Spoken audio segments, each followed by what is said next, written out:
We are living through, in a 67-year period that stretches from 1945 to 2012, a compressed version of a larger historical epoch, 4,306 years long, that also ends in 2012. So that we have reached, by this reckoning, the late 700s right now. This is what we are living through.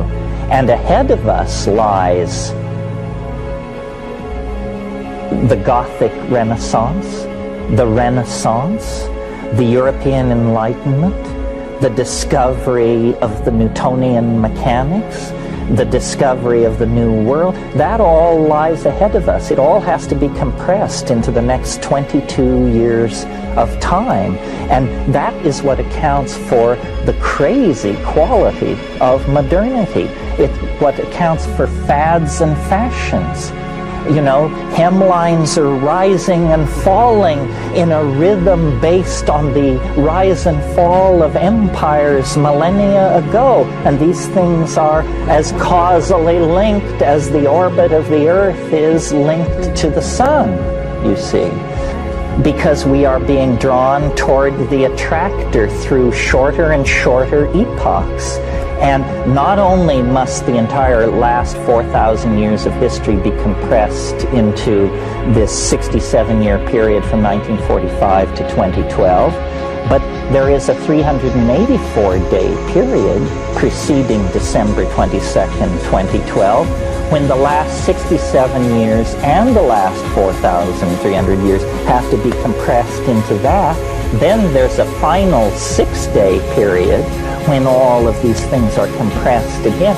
And so do you see what's happening? The spiral is tightening as it goes faster and faster. The resonances are impinging. The thing is getting nuttier and nuttier and nuttier as computers link all cultures together, all informational barriers dissolve. Everything is becoming connected to everything else. Not only everything in the present moment, but all past moments as well are being drawn, compressed, squeezed toward the production of the transcendental object at the end of time, which is nothing less than all time, all space, shrunk down to an atomic dimension and handed back to us. Do you see?